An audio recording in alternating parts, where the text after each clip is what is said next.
Thank you, Mr. Speaker. I rise today to speak to Bill C-10, erroneously titled the Safe Streets and Communities Act. C-10 is comprised of 9 standalone justice bills that died, for good reason I might add, during the previous parliamentary session. These 9 bills, justly negated then, are back to haunt Canada in the form of an omnibus mega bill, or what some have referred to as an ominous bill, seeking to destroy the fair and equitable justice system Canadians from coast to coast to coast have come to rely on for their justice and protection. I'm especially disheartened to see that at a time when almost 2 million Canadians are looking for a job in a struggling economy, the Conservatives' priority is backwards crime legislation. The Liberal parties know Canadians want a safe and fair justice system.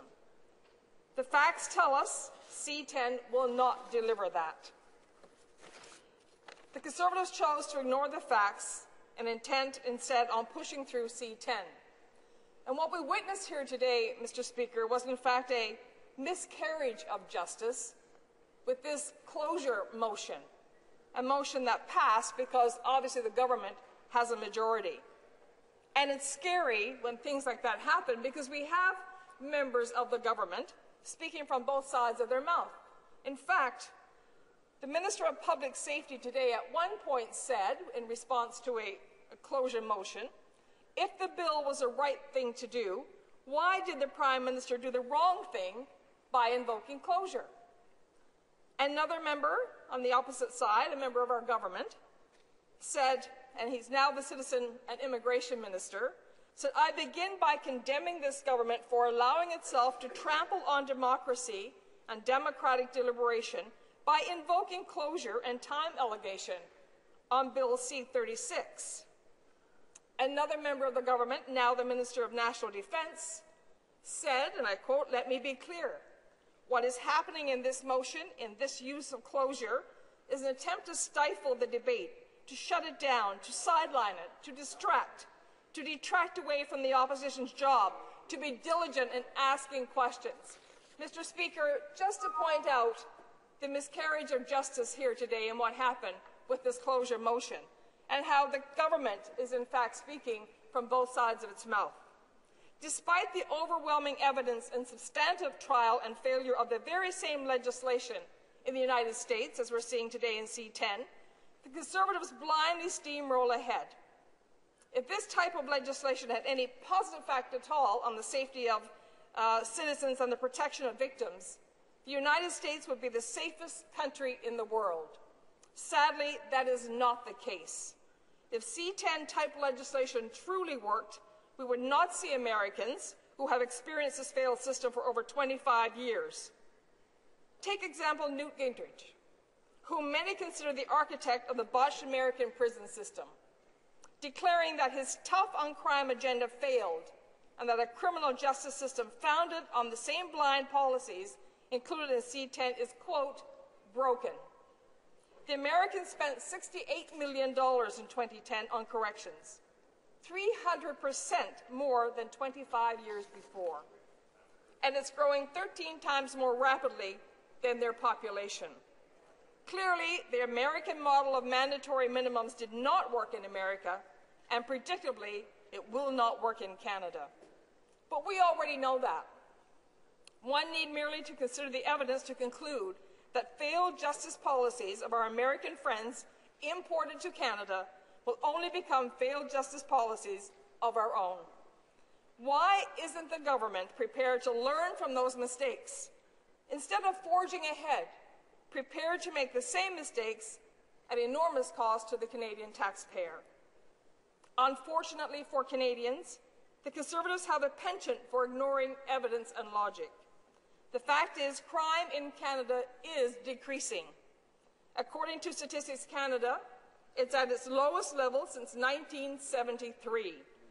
Existing policies developed in consultation with the provinces by previous governments, many of them Liberal, by the way, are working. The lack of logic was on display only last year, when former Conservative Minister Stockwell Day reported that the Conservatives intended to build more prisons in order to address unreported crime. This is just one example of the Conservative appetite to blindly conclude that the solution to any problem is to build more prisons. But that's the problem, Mr. Speaker. I read with interest recently a letter to the editor written by Dr. Jim Lang of the Department of Theory and Policy Studies at OISE, the Ontario Institute for Studies in Education at the University of Toronto.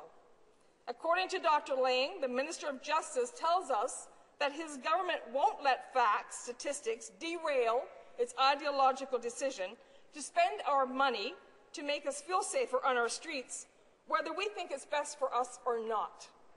He says the Justice Minister cites statistics, the election outcome, for example, as justification for the same decision. What is interesting about the content of the letter is that Dr. Lane says this doesn't make him feel safer at all, just confused and worried about what these guys will do next and on what pretext.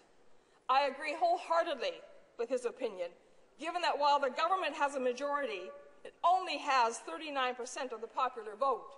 So 61% of voters did not vote for this government, yet they're going blindly ahead, putting in place something that they think is the right thing to do without even considering the views of the majority of Canadians. Another letter, this one written by the chair of the Canadian Council of Criminal Defence Lawyers, William Trudell, pleaded with parliamentarians to carefully review this legislation to ensure that it is in the best interest of all Canadians and does not fracture our criminal justice system. The writer said it does not breach a tough-on-crime agenda to allow judicial discretion to ensure that those genuinely in need find themselves in hospitals and not jails. Unfortunately, Mr. Speaker, the Conservative crime agenda fails to understand the connection between issues of addiction and mental health and the issue of crime. And that is what is a crime here, Mr. Speaker. The fact that those very vulnerable in our society will be impacted negatively by Bill C-10. The government refuses to come clean about the true cost of their crime agenda, which begs the question why. We do know from the Parliamentary Budget Officer, Kevin Page, that the price tag of just a few of the measures of the crime agenda will cost over $13 billion.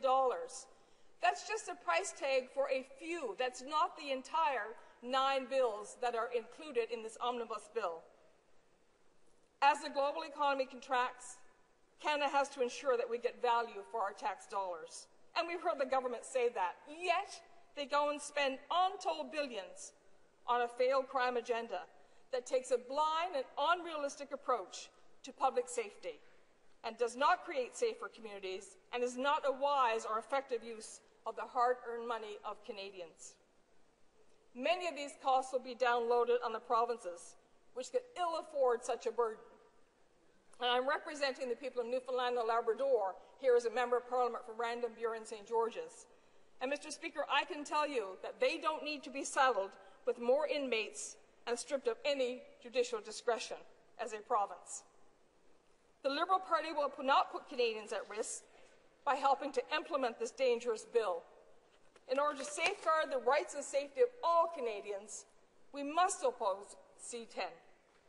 While this government stands up on a soapbox to promote this bill, the government claims that this bill will help victims.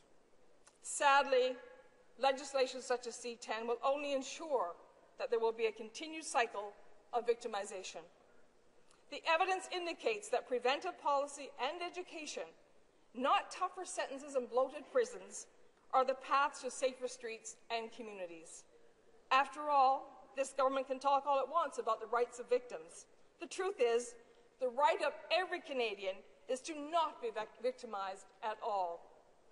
The Liberal Party is committed to ensuring a justice approach that is evidence-based, cost-effective, and focused on crime prevention. The Canadian Bar Association has said the mandatory minimum sentences and over-reliance on incarceration, constraints on judges' discretion to ensure a fair result in each case, and the bill's impact on specific already disadvantaged groups is a problem with this bill. And Mr. Speaker, Why is it that we don't listen to those who deal with people who need the services on a daily basis to ensure that they aren't victimized? Why is it we're refusing to listen to them? Why is it we're not hearing what's being said? Questions and comments. The L'Honorable Ministre. The Honourable Minister for Canadian Heritage. Thank you, Mr. Speaker. After hearing the speech from my honourable colleague opposite, if the Liberal Party is so opposed to mandatory minimums, then why did the Liberal Party bring in mandatory minimums in response to 9/11 and their Anti-Terrorism Act? The Liberal Party isn't opposed to mandatory minimums. They're just opposed when Conservatives bring in mandatory minimums. The Liberal Party is all in favour of it, and they brought them in themselves when they had mandatory minimums. Why? Because the public believes in governments that do get tough on crime and responsible on crime. She presents our crime agenda as though it's somehow a this or that approach. We have all kinds of programs that we support that are successful, that help those who are most in need and those who actually can be subject to restorative justice. We have those programs in my riding, and I'm proud to support them because they work. But where they don't work and where we have career criminals, we have to have a justice system that is about justice, not just about serving lawyers, Mr. Speaker. And my honourable colleague also said, in fact, that she said, quote, the government is ignoring evidence. Quite the opposite. Quite the opposite. As a matter of fact, it is Liberal Attorneys General in this country, in Ontario, in PEI, in British Columbia, Liberal Attorneys General who are supporting our legislation because they recognize that this works. So she says the Liberal Party's against it. It's absolutely not true. And finally, Mr. Speaker, she says, quote, we are acting blindly. Quite the opposite. We know exactly what we're doing. We are responding to the mandate Canadians gave us. This is what Canadians elected us to do. We're going to get it done, and it's because we're doing this that we were entrusted with a majority government, and they have only 34 seats. Random Burin, St. George's. Thank you, Mr. Speaker. And I don't think there was a question in that dissertation, but I acknowledge that he has a right to say whatever he feels he has to say. But the reality is that the situation we're in today is one where we cannot afford as a country to be spending billions and untold billions on a crime agenda and to be victimizing the most vulnerable in our society. The reality is that we have people today in prison who have mental issues. We have people today in prison who are Aboriginals. We have prison today who are very young, who make a mistake and want and need to be helped to get over that mistake, not to be incarcerated, not to be put into a prison with hardened criminals, and at the end of the day, when they come out, be worse off than they were when they went in. That is not the proper thing to do, and that is what this government is focusing on. They are taking advantage of the most vulnerable by doing exactly what they're proposing in Bill C-10. Questions and comments. The Honourable Member for St. John South Mount Pearl. I thank the Honourable Member for Random Burin St. George's for her statement. She raises some good points. The Honourable Member mentions or speaks about how some numbers have been thrown out, including the figure of $13 billion for the implementation of just several of the acts in this bill. But my specific question for the member is what she thinks the impact will be on the Newfoundland and Labrador prison system, which is already inadequate and bulging at the seams. Member for Random Burin St. George's. Thank you, Mr. Speaker, and I thank my honourable colleague for his question.